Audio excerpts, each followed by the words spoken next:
Hello, everyone, and welcome to another edition of Contagion. My name is John Parkinson, and I'm the senior editor. Joining us today is Dr. R.J. Tessie, who is CEO of Immune Bio. Dr. Tessie's company is researching a treatment platform for COVID-19 in patients dealing with the Cytokine Storm. Thank you, Doctor, for being able to join us today. Thank you, John. It's a pleasure to be here. Absolutely. Let's jump right into the topic. Can you provide an overview about your company and what areas of research you are targeting? Yeah, thank you, John.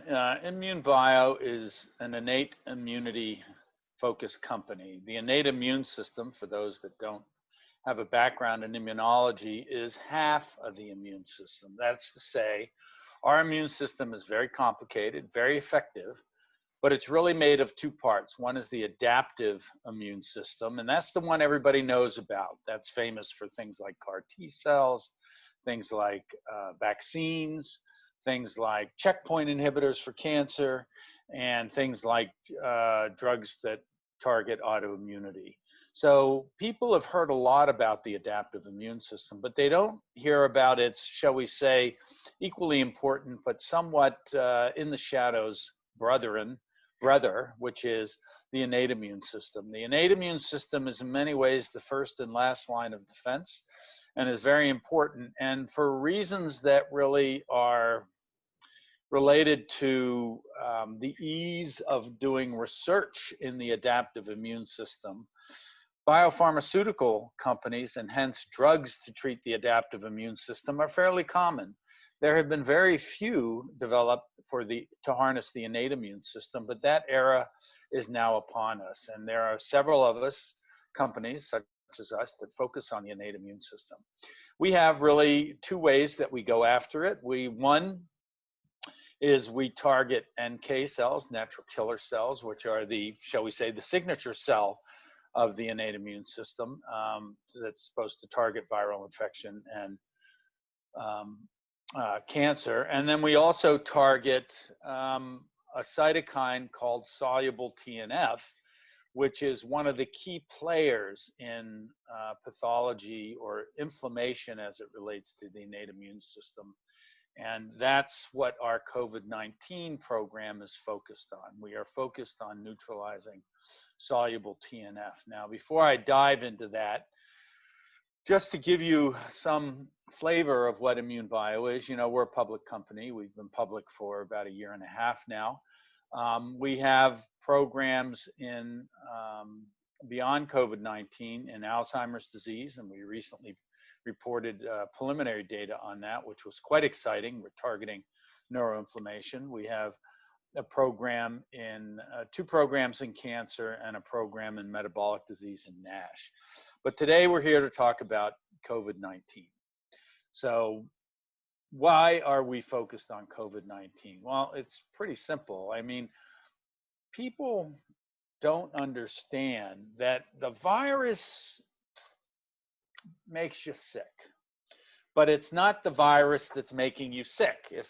To make some sense about that, that's to say the virus infects you, but the patients that go to the hospital because they're really sick, it's their immune system that has gotten out of whack. And what evidence do I have for that? Well, if you look at the viral titer of patients who are coming to the hospital because they are sick with their COVID-19, their viral titer is actually falling. In other words, the amount of virus, the amount of COVID-19 they have in their body is on the decline. So the immune system is doing everything it's supposed to. It's winning the war. It's decreasing the amount of viral titer. The problem is the immune response in some patients to the virus is so vigorous. It's like, you know, it's just gotten out of hand, and it is that uncontrolled, dysregulated immune response that is actually causing much of the problem. And the dysregulated immune response, much of it relates to the innate immune system, and it really is based on what we call the cytokine storm. So although we all got excited about, the pulmonary complications with patients requiring ventilators and having problems oxygenating their blood, and then we all got excited about their, renal failure, then we got worried about their brains and their hearts. I mean, it's really a remarkable disease that really attacks almost every organ system in the body. At the end of the day, it appears that the bad actor, the real problem with the disease, is the cytokine storm. Now, what is the cytokine storm? Cytokines are these proteins produced by immune cells that actually their job is to accelerate and magnify the immune response against whatever. Now, I mean, it could be against, the splinter you have in your finger. It could be against cancer, or in this case, it could be against the viral infection. And the problem with the cytokine storm or the immune response in COVID-19 is it just, as I said, it is a hyperactive immune response. Now, there's a precedent for this. If people like to talk about the Spanish flu in 1918, and the Spanish flu is a great example of how an immune response gets out of whack. And it turns out that most people died from the Spanish flu. First of all, most of them were young, which was kind of interesting. A little different than we're seeing with COVID-19. But it was the immune response, the vigorous immune response to the virus that caused the disease. And back then, of course, you didn't have the understanding to give people oxygen or to be able to intubate them. So, when people got short of breath, they turned blue. And unfortunately, if they couldn't get through that, they died. But the cytokine storm is the problem. And the cytokine storm is made up of mainly 3 cytokines: soluble TNF, IL-1, and interleukin 6. So those 3 cytokines go way through the roof. I mean, let me give you an example. We're sitting here, our interest is in soluble TNF, and TNF stands for tumor necrosis factor. And you and I are sitting here probably with a TNF level of, let's call it 4 picograms per mil. I mean, that's really infinitesimal, almost unmeasurable in the blood. When a patient comes into the hospital with a symptomatic COVID-19 infection, they have at least 10 times that in their blood, i.e. a level of 40 picograms per mil. And they may have more than 100 times that, a level of more than 400 picograms per mil. So the cytokine, that gives you an idea of what's going on. And if you figure if this stuff is really potent stuff, if a little bit of each little drop causes a more vigorous immune response, you can imagine if you get 10 or 100 times of this stuff in your blood, your immune system is going crazy. Now, in going crazy, how is that killing us? Or how, I guess that's kind of a little bit extreme, but how is it making us sick? Well, first people thought it was making us sick because it was affecting the lungs. That is to say that there's something called acute respiratory distress syndrome, ARDS. Acute respiratory distress syndrome has been around for a very, very long time. We've understood it. We kind of know how to treat it. We know what the pathophysiology is. It has to do with the blood vessels, and all the tissues in the lung get leaky. And if you figure that for the lung to work, you have to have this tissue, this really, really thin layer of cells between the oxygen, which is in the lung in the alveoli, and the blood. And that tissue paper thin, even it's like as thin as a hair, thinner than a hair, it has to work to allow the oxygen to get into the blood. When you start getting swelling and that gets thicker and thicker and thicker, you can imagine it's just harder for the oxygen to get from the from the lung to the blood. So that's why people were, quote, getting hypoxic. So that's what we thought was going on. When this virus hit New York in March, everybody thought this was ARDS, and everybody was all about, we need to build more ventilators. You remember that? It's like 6 months ago, right? Now we've got more ventilators than we know what to do with, despite the fact that many, many, many more people are in the hospital with COVID-19. So what's going on? Well, as we've learned about the disease, and I have to say that the medical community has done a remarkable job on communicating what they've learned as they've learned it. You know, when COVID-19 landed on these shores in March, there was no book, right? There was no book, you know, this is the manual. If a patient has this, you do this. If it has that, you do this. Because that's kind of the way medicine is. It's, you know, it's an art, but there's a lot of cookbook stuff to it, right? The fact is, there was no book, there was no roadmap. So physicians were first forced to learn as they went, and they treated patients based on their experience. And they initially treated them, these ARDS patients, like they had influenza. You remember back in the day when everybody says, COVID-19, it's nothing more than the flu, right? Well, boy, weren't we wrong about that, right? Well, most of us in the medical profession recognized right away this wasn't the flu, but that was our baseline, and we started treating people like the flu, and it was a disaster. I mean, we managed these people from a intensive care perspective like they had influenza virus. And if you look at the mortality rate in New York, and these are all top quality universities that were treating these patients, the mortality rate was way over 50%. And the admission to the ICU was probably 40% of the patients coming to the hospital. If you look at what's happening now in places like Florida, Texas, and Tennessee, where the virus is currently surging, the admission to the ICU is probably 20%, and the mortality rate's quite low. It's probably, I don't know what the number is, but let's call it less than 20%. It's definitely lower. And that's not because these doctors are any smarter, trust me. I mean, they all went to the same medical schools. They all read the same journals. They're all the same top-notch university physicians. It's just that learning experience. They come into the game 6 months later. They have a cookbook. They have a roadmap. So in fact, the roadmap is that, one, this is not influenza. You can't treat it like it's influenza.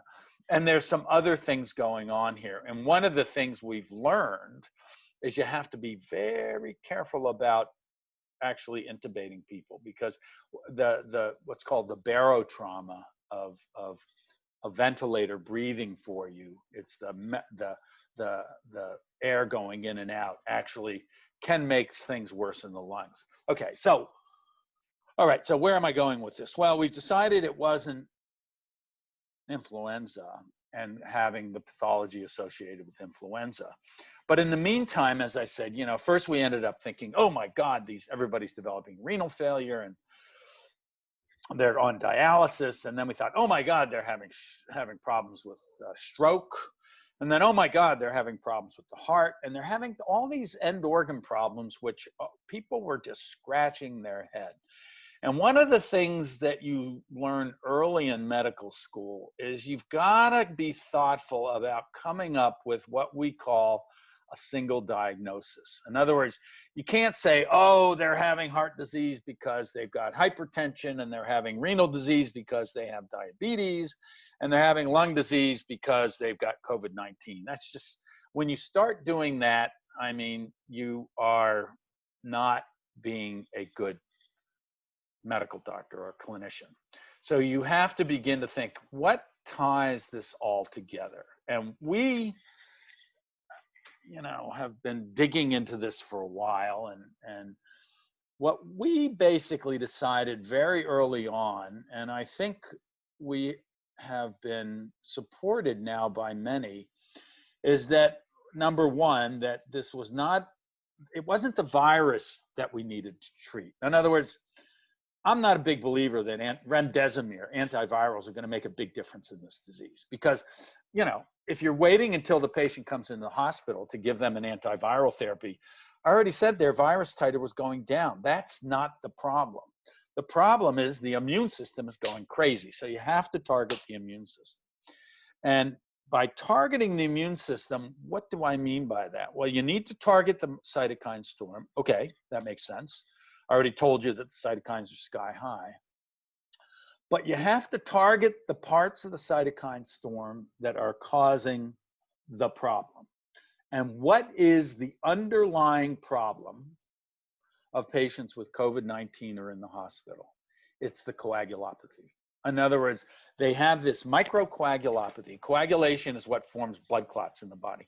You remember the story of, this kind of came to light with the unfortunate story of the Broadway actor who came into the hospital in New York City, went in a coma, and then during the time he was in the coma from his neurologic disease associated with COVID-19, this was very early, he actually threw a clot to his leg and he actually had an amputation.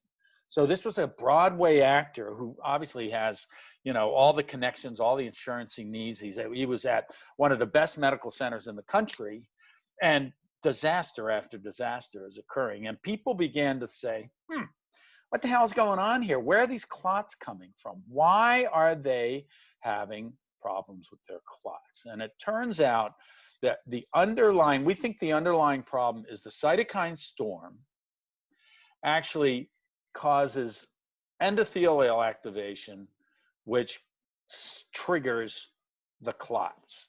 So what do I mean by that? Well, endothelial cells are the cells, the bricks that line the tubes, line the blood vessels that feed all the organs and deliver the oxygen. And these cells are usually, they're sitting there staring at their navel. They do nothing. They just sit there, right?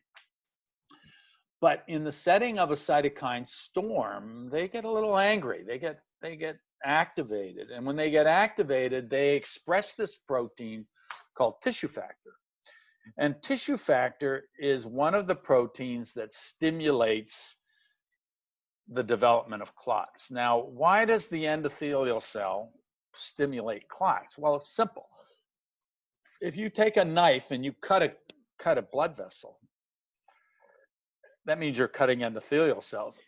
If that doesn't clot, the patient will, or the person will bleed to death. So from an evolutionary perspective, we have developed a very sophisticated mechanism that allows us to start forming blood clots soon after our endothelial cells get, shall we say, activated by cutting with a knife. Let's just be that simple. But in this case, it's actually a lot more complicated than that. But in the act of activating the endothelial cell, you end up with this expression of tissue factor, which starts the process of forming blood clots. Now, what's happening here is because so the blood clots start forming, and they form in these little clots, and they start breaking off and going places, and they start getting stuck in capillary beds. And the most important capillary beds they first become clinically relevant are the lungs. If you look in the lungs of patients who died of COVID-19, they're full of clots, which is very unusual. If you look at the kidneys in patients who die with renal failure from COVID-19, the glomeruli, which are tufts of capillaries that do the filtering, they're filled with clots. So it's these blood clots that are really the trigger for all the end organ damage. So, okay, so where are we right now? Well, we've decided it's not the virus, it's the immune response. We decided it's the cytokine storm. And we decided it's not the cytokine storm attacking the lungs and the kidneys, it's the cytokines activating the endothelial cells to form the clots that then gum up the works. And quite frankly, that's exactly what happens. They gum up the works. So where are we? Well, it turns out that of the 3 cytokines I mentioned, soluble TNF, IL-1, and IL-6, they are not created equal for a number of reasons.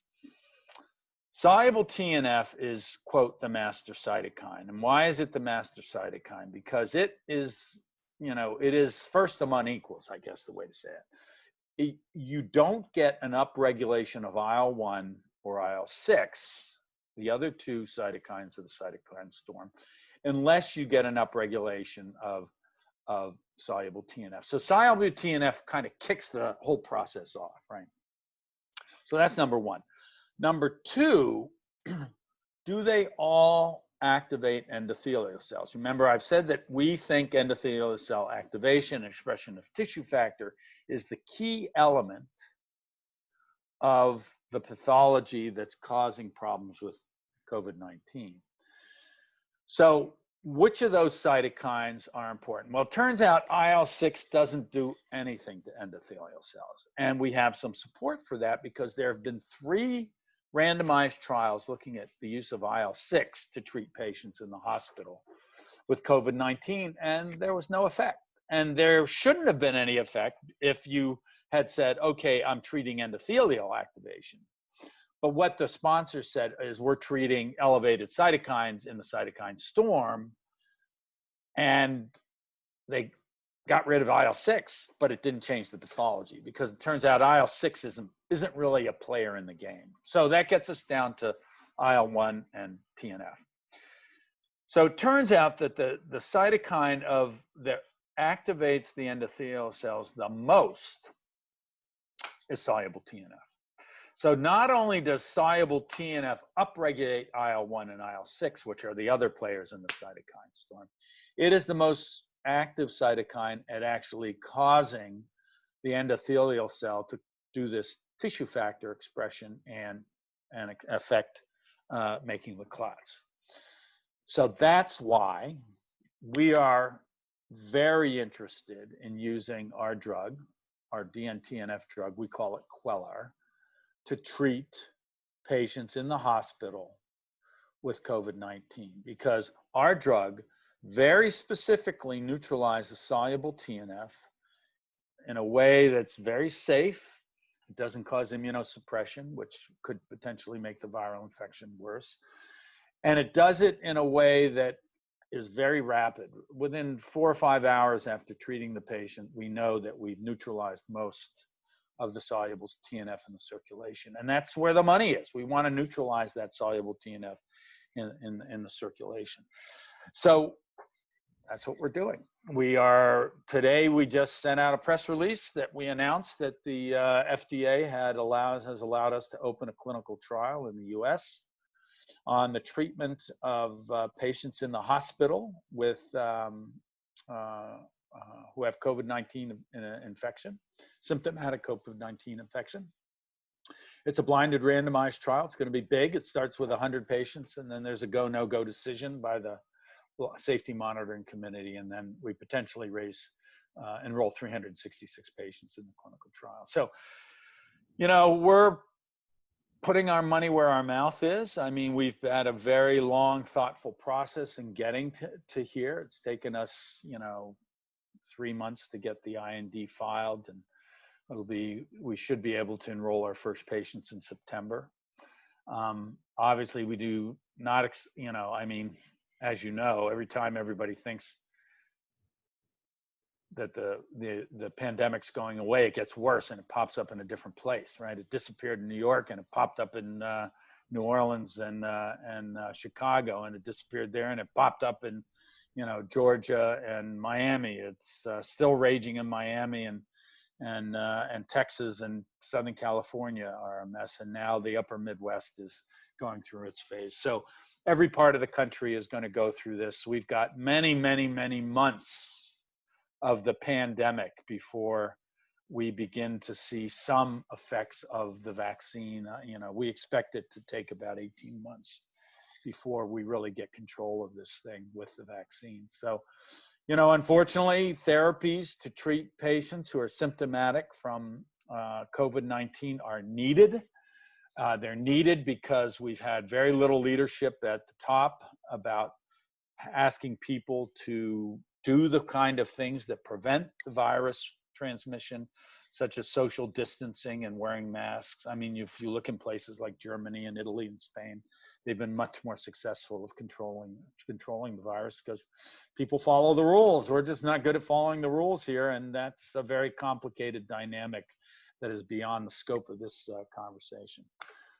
So that's what we're up to, and I've spent a full 25 minutes talking here. I guess better let you get a question in or two. So. No, absolutely. It was a well thought out, well explained way of telling us where we are with the history of COVID, but also exactly how you're looking to address it. And with your investigational therapy, Quellar, can you provide an overview of it, its mechanism of action, and method of delivery? So yeah, so the great thing is it's a subcutaneous injection like an insulin shot. You give it once a week. So in this trial, the patient, when they come in the hospital, they sign consent and they get it once. They may get it twice, but we expect most patients will be home within 4 or 5 days, and they wouldn't need a second dose until day 7 or 8. The mechanism is quite unique. You know, anti-TNF drugs have been around since, golly, since more than 20 years. But this is not them, if I can use a little slang. In other words, the original and all of the currently approved anti-TNF drugs block both cytokines. And what do I mean both cytokines? Well, it turns out there's 2 TNF cytokines. There's a soluble TNF, which is the one everybody needs to get rid of, which is the bad TNF. And those drugs are very effective in getting rid of soluble TNF. In fact, they're no more effective than we are. The problem is those drugs also block transmembrane TNF. And we call transmembrane TNF the good TNF. And in fact, I wish it had a different name because its functions are so different from soluble TNF that it really should go by a different name. What do I mean by that? Well, if you block transmembrane TNF, you have an increased risk of infection and an increased risk of cancer. So that's to say you are immunosuppressed. And I was a transplant surgeon in my previous life, and I know a lot about immunosuppressing patients with viral disease. And so I don't think it's a good idea to immunosuppress patients with potentially life-threatening COVID-19 infections. Our drug does not block transmembrane TNF. It allows it to work normally. So in fact, patients treated with our drug, their immune response is more vigorous against pathogens. It's more vigorous against cancer. In fact, we have a cancer program with this drug, right? And we're using it obviously to treat COVID-19. Those drugs that block both soluble and transmembrane TNF, we call them non-selective TNF inhibitors. If you use them long enough, you actually promote remyelination. In other words, you damage the cells. They're called oligodendrocytes that are important in causing remyelination. And the most common cause of MS in the country is patients who have been on non-selective TNF inhibitors long term. They also decrease the function of the synapses, which are the connections between nerve cells. Our drug, because we protect transmembrane TNF, actually promotes remyelination. You can imagine there are some therapeutic applications for that. And we're actually using it to treat Alzheimer's disease because improving those synapses, those connections between nerve cells, is part of the basis for developing a drug to cure Alzheimer's disease or to treat Alzheimer's disease. So our drug is very different. It's really best, we view it as a second generation TNF inhibitor, a selective TNF inhibitor. And that selectivity, that precision allows us to use it for indications that those drugs, the currently approved drugs, and by the way, there's nothing wrong with those drugs. They're great drugs. They have revolutionized the care of patients with autoimmune disease. But you shouldn't be using them to treat cancer. You shouldn't be using them to treat Alzheimer's disease. You shouldn't be using them to treat COVID-19. Our drug is better suited for that, and that's why we're doing it. And doctor, is Quellar designed to treat people before the cytokine storm or while they're in the midst of it? Good question. No, by the time someone comes to the hospital, their cytokine storm is certainly symptomatic. In other words, it's raging. And it may be on the way up, getting worse. In a perfect world, we would actually treat these patients before they actually got to the hospital. But that's kind of hard to do. So at this point, we're treating them when they come to the hospital. If we can treat them once, get them out 3 or 4 days later, they never get worse, right? They never end up in the ICU. They never require respiratory support. Then we've had a raging success.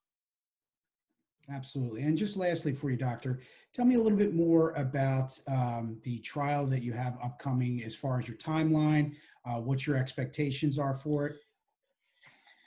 So as I said, we expect to enroll the first patients in September. Our goal is to get the first 100 patients enrolled by the end of the year. And then if that the Data Safety Monitoring Committee gives us the green light, we will enroll the second 266 patients in the first half of next year. So, you know, should be a relatively quick trial for a trial with 366 patients. It's more than 10 times larger than any other clinical trial we've had planned to run by this time in our corporate development, but obviously when we formed the company in 2015, we weren't planning for a pandemic in 2020. Absolutely. And Doctor, thank you very much for taking the time to discuss this important topic. All right. Thank you, John. Cheers.